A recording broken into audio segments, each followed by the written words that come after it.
Hey everyone, Mike Volkin here from Freelancer Masterclass and Freelancer School Podcast. Today, boring subject, but I'm going to try to make it as fun as possible. It's titled The Affordable Health Insurance for the Self-Employed. So many freelancers that want to go full-time into freelancing and don't have a corporate job are like, how am I going to get health insurance? Well, I'm going to outline some of the most common ways that freelancers go about that. First of all, Cobra.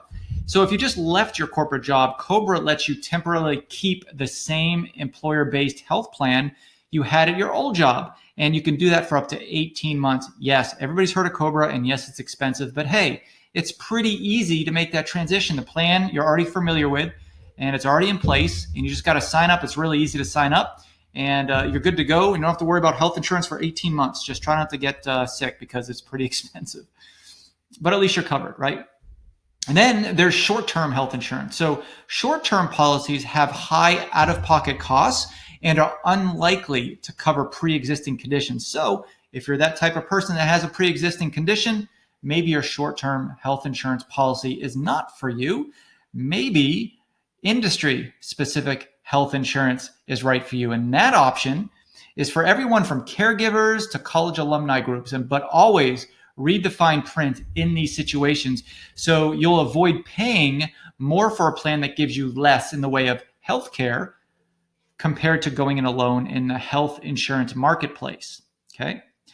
Now, the last big one I want to talk to you about is health insurance if you're permanently self-employed. These are all your entrepreneurs out there, your freelancers, your consultants who don't have a corporate job, and I say corporate in quotes.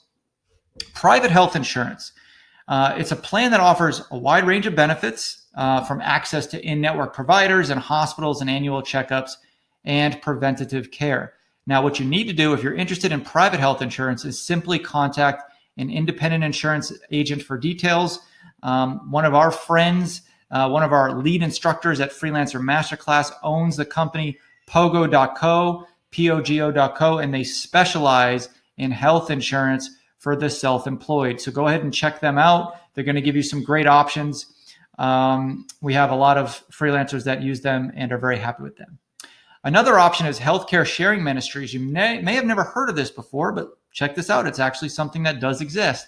It's not technically health insurance. It's more like a group of people who belong to an organization, like a church or a ministry. And what they do is they pull their money together into a fund, and they use this fund to pay for major healthcare costs for the members of their group.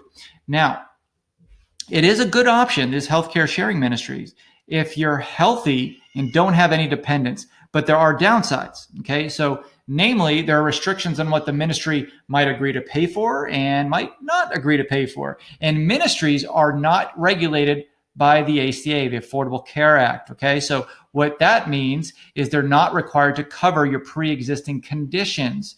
So if you're interested in something like that, if you don't have dependents and you don't have pre-existing conditions, then a health care sharing ministry may very well be a good option for you. So I hope that was a quick and down and dirty way to kind of examine the different aspects of affordable health insurance for you if you are self-employed. Good luck.